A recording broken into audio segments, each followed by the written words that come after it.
Picture the best day of the season on Mount Everest.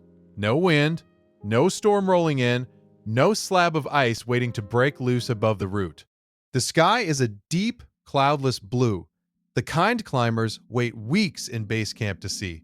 And a strong climber, one of the fittest people on the mountain that morning, stands just below the summit, feeling good, feeling clear. And he takes one more step up. That step is the moment he starts to die. Not because the mountain reached out and killed him. There was no avalanche, no rockfall, no crevasse. The weather was perfect. What killed him was smaller than any of that and far more patient. It was a thought, a single, quiet, reasonable-sounding thought that has ended more climbers on this mountain than every avalanche in its history combined. 5 words that feel like courage and work like poison. I can push a little higher. That sentence is the deadliest thing on Everest. And the terrifying part is that it never sounds like a threat. An avalanche announces itself. It roars. You can see it coming. This does the opposite. It whispers, it uses your own voice, and by the time you understand it was lying to you, you are usually too high, too late, and too far gone to take it back. This is the story of that lie.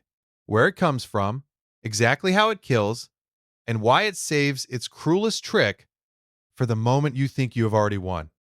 If you want the real answer to what kills people up here, not the movie version, but the mechanism underneath it, stay with me to the end, because the part of this that takes the most climbers is the part almost nobody talks about, and it is not the summit. Consider subscribing before we go on, because the mountains keep proving this pattern true, season after season, and I am going to keep telling these stories until people stop dying the same way twice. To understand the myth, you first have to understand the place where it does its work. Everest has a region near the top that climbers gave a name most places on Earth never earn: the death zone. It begins at around 8,000 meters, and the name is not a metaphor. Up there, the amount of oxygen your body can pull from a single breath drops to roughly a third of what you get at sea level. The air is still 21% oxygen, exactly like the air in your room right now. There is simply so little pressure pushing it into your blood that your lungs can barely use it. And here is the first thing the myth needs you to forget. Below a certain height, your body can adapt. Given days, it makes more red blood cells, it learns to survive on thinner air, it climbs high and sleeps low and slowly grows stronger. But above roughly 5,500 meters, that ability runs out. You stop acclimatizing. You start deteriorating. Every hour you spend in the death zone, your body is not adjusting to it. It is dying in it, cell by cell, and the only cure that exists is to go down. There is no toughing it out. There is no pushing through. There is only the clock, and the clock only runs one direction. And to be clear about what that clock feels like, because it is nothing like being tired at sea level. Up in the death zone, a fit climber takes a single step, then stops, leans on his ice axe, and pulls in 10 or 15 full breaths before he can find the strength for the next one. One step, 15 breaths, for hours on end. The cold sits at 40 or 50 degrees below zero, cold enough to freeze the moisture on your eyes, cold enough that a bare hand stops working in minutes. Your appetite vanished days ago. Your body has started quietly burning its own muscle for fuel. You are not resting up there and getting stronger between camps. You are a battery draining in real time, and the higher you climb, the faster it drains. That is the arena the myth cheerfully sends people into, whispering the whole way up that they have plenty left in the tank. So where does the lie come from? Why do intelligent, experienced, careful people keep believing they can beat a place that is engineered to kill them? The answer is one of the oldest tricks in human history, and mountaineers have a soft spot for it: survivorship bias.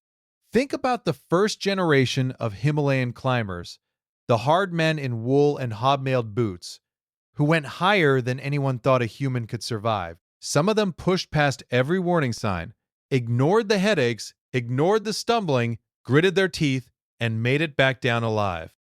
Those men became legends.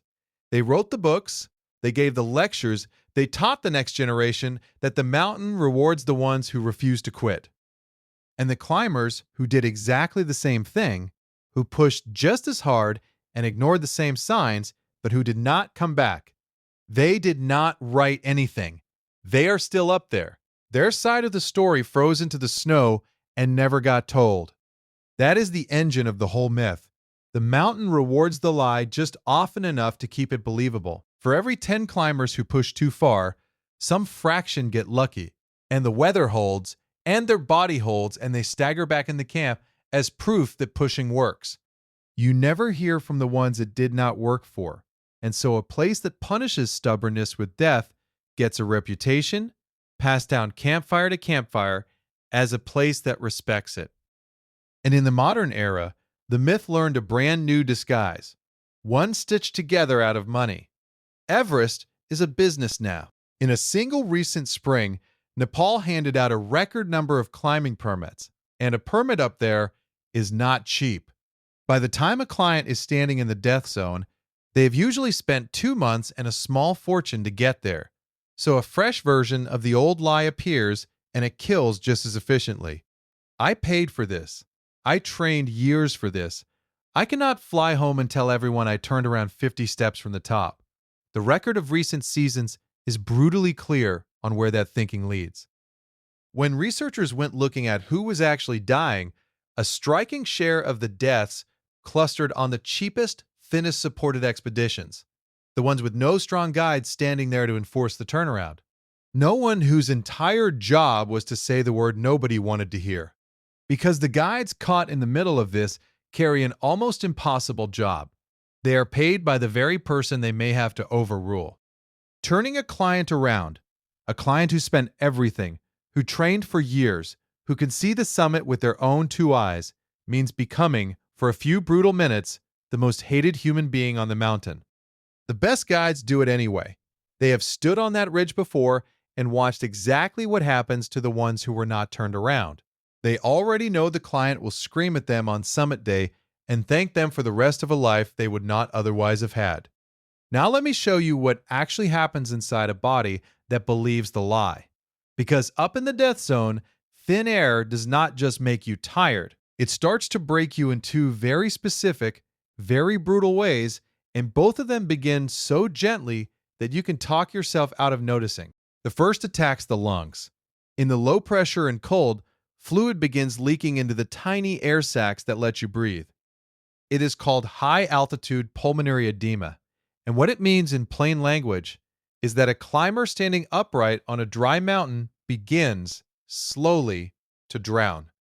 It starts as a cough, just a cough, easy to blame on the cold, easy to ignore. Then, the cough turns wet and gurgling, and the climber finds he is gasping even while standing perfectly still, and each breath brings up less air and more froth. The lungs are filling, and the myth, right on cue, tells him it is nothing. Keep moving. You will breathe easier higher up. He will not. And the cruelty lives in the timing. The lungs do not fail all at once. They fail slowly enough that a climber can always promise himself the next few steps will be easier, and slowly enough that the people around him, fighting their own exhaustion inside their own thin air fog, do not always catch it until the gurgle in his chest grows loud enough to hear over the wind. The second one is worse because it does not attack the body. It attacks the mind, high-altitude cerebral edema. Up in that starved, pressureless air, the vessels in the brain begin to leak, and fluid seeps into the brain tissue, and the brain does the one thing a brain trapped inside a rigid skull must never do. It swells. And as it swells, it presses on everything that makes a person a person. The first sign is almost poetic in its cruelty. The climber loses the ability to walk a straight line. Ask him to put one foot directly in front of the other, heel to toe, and he cannot do it. He weaves. His body has forgotten how to be precise. Doctors call it ataxia, and on a mountain, it is a death sentence written in the snow, because a person who cannot walk a straight line on flat ground has no business on a knife-edge ridge with a 2-mile drop on either side. Guides know this sign so well that they will stop a client dead on the trail and make them walk it, heel to toe, like a roadside sobriety test at the top of the world. Pass, and you climb on. Fail, and there is no argument, no negotiation, no one more push. You go down right now, whether you feel like it or not, because the guide has seen what comes next, and the climber, by the very nature of the illness, no longer can. But here's the detail that makes cerebral edema the perfect partner for the myth, the thing that ties the whole tragedy together. The organ it damages is the same organ you would use to save yourself. As the brain swells, judgment goes. Confusion creeps in. And the sick climber does not feel sick. He feels calm. He feels often strangely wonderful. He feels certain that he is fine. That certainty is not the truth. That certainty is the symptom. The sickness has quietly erased the one tool he had for recognizing it, and then it leans in and whispers the oldest line in the book. You feel fine. You feel great. Push a little higher. Do you see the trap now? The myth does not have to overpower a strong-willed climber. It just has to wait for the altitude to switch off the part of him that argues back. By the time a climber is truly in danger from cerebral edema, he is often the last person on the mountain who believes anything is wrong. His teammates can see him weaving, his guide can hear the slur in his voice, and he stands there, smiling, insisting he has never felt better, taking one more step toward the top. There is one more accelerant worth naming, because it hides the danger even better than the thin air does. Bottled oxygen. Most climbers on the standard route breathe supplemental oxygen up high, and it genuinely helps. It warms the body, it clears the head, it makes the impossible feel merely brutal, but it also does something quietly lethal. It masks the symptoms just enough to keep the myth believable. A climber sucking on a full bottle can feel strong and sharp and clear-headed right up until that bottle runs dry. And then, within minutes, the entire weight of the altitude he has been outrunning all day comes crashing down on him at once. Usually high on the mountain, usually late in the day, usually with a long technical descent still between him and safety. The oxygen never removed the death zone. It just let him borrow against it. And that debt always comes due on the way down.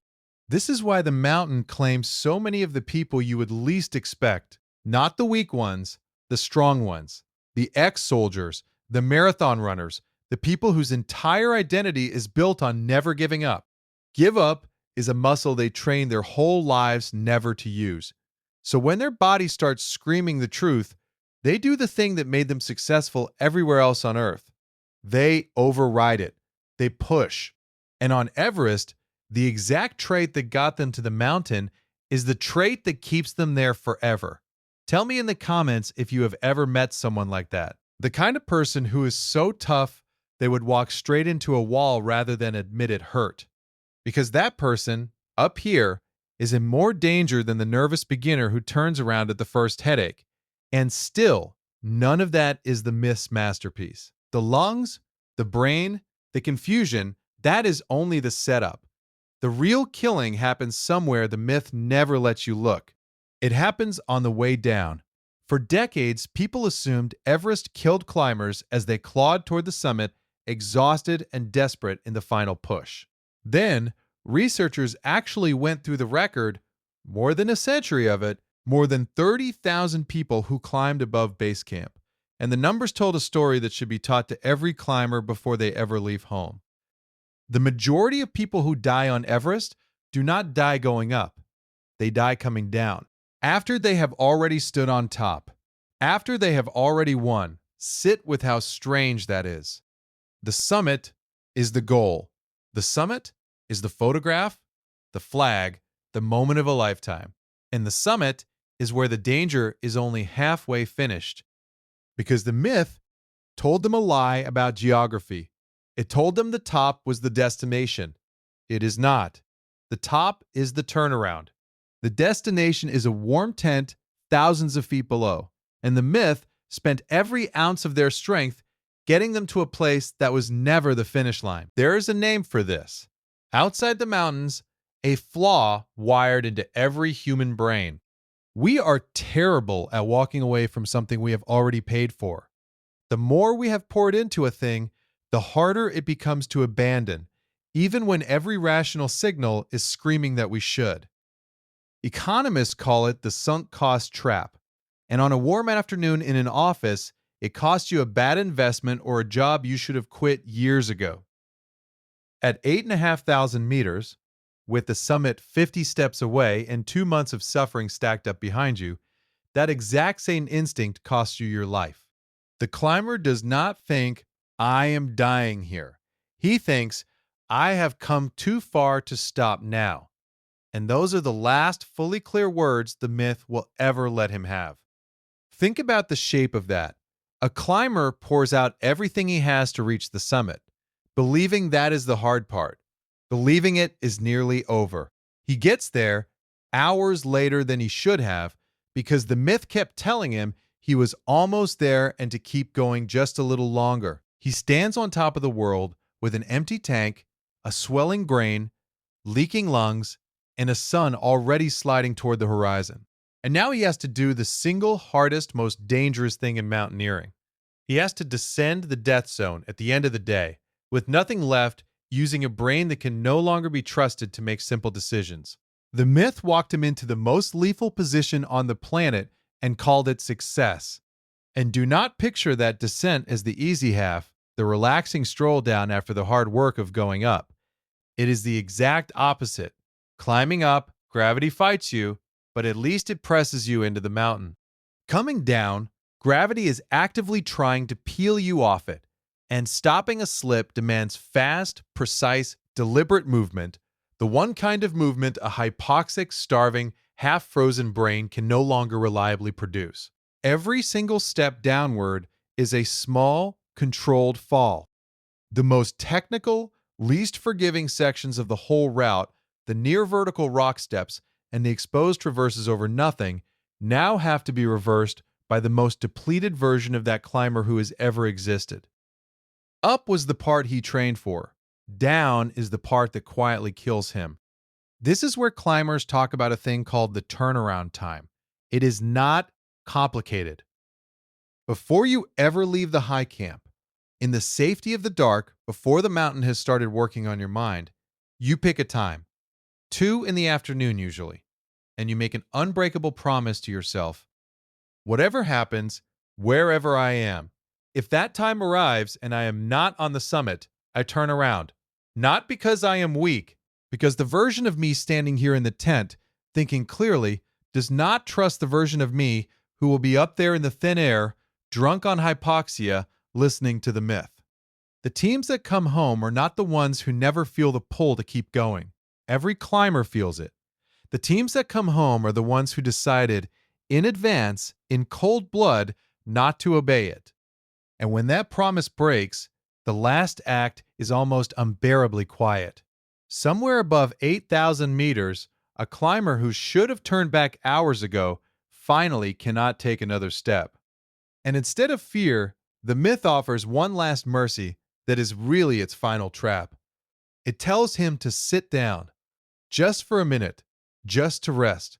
The snow, impossibly, starts to feel warm, because a body dying of cold sometimes floods with a strange false heat right at the end. He is exhausted and calm and warm, and every one of those feelings is a lie his failing brain is telling him. He sits, he rests, he does not get up, and in the morning the next team to pass will find him there, sitting, peaceful. One more climber who did everything right except believe the mountain when it told him the truth. So let me bring this back to where we started, to the avalanche. Because an avalanche is honest. It does not ask your permission, and it does not care how tough you are. It comes off the mountain without warning, it is nobody's fault, and when it kills in a single roaring instant that makes the news around the world. The worst days in Everest history are days like that. 16 Sherpas gone in one morning when the icefall collapsed. More than 20 people erased at base camp when an earthquake shook a wall of snow loose. Those days are seared into the record, and they should be, because they were horrors.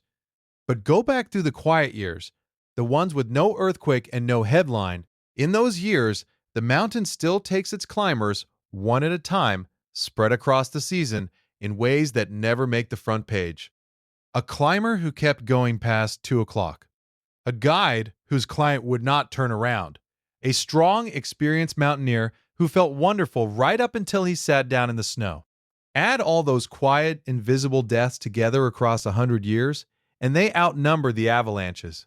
The killer that never roars has taken more people than the killer that always does. And that is precisely what makes it so hard to fight. You can build a defense against an avalanche. You can route around the icefall, wait out the storm, read the forecast, respect a danger you can actually see with your eyes. But how do you build a wall against a thought? How do you plan around a voice that lives inside your own skull and sounds exactly like the finest part of you? You cannot outrun it because it travels wherever you travel. You cannot out-tough it because toughness is the very fuel it burns. The only defense anyone has ever found is almost embarrassingly simple and almost impossibly hard to actually do. You have to decide who you are before the mountain ever gets the chance to lie to you. And that is the thing I want you to take off this mountain with you, even if you never go anywhere near it. The most dangerous forces in your life are almost never the ones that roar. The avalanche you can see. You can respect it, plan around it, run from it. The thing that actually gets most people is the one that sounds exactly like their own determination.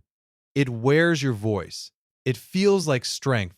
It shows up disguised as the very best part of you, the part that refuses to quit, and it points you straight at the edge and calls it courage. On Everest, they learned to fight it with a promise made in the dark, before the thin air could start whispering. A line drawn in advance that the future, weaker, lied-to version of you is not allowed to cross. So here is what I want to hear from you. Somewhere in your life, you have felt it, that quiet voice telling you to push past the point where every honest signal said stop. Maybe you listened to it. Maybe, once, you were smart enough or lucky enough to turn around. Tell me about it in the comments. The moment you either obeyed the myth or beat it, whether it was on a mountain, in a career, or in a decision that had nothing to do with altitude at all. Because the climbers who make it home are not the ones who are stronger than everyone else. They are the ones who learned, before it was too late, that the bravest thing a person can do is not take one more step up. It is to turn around while they still can and start the long walk home.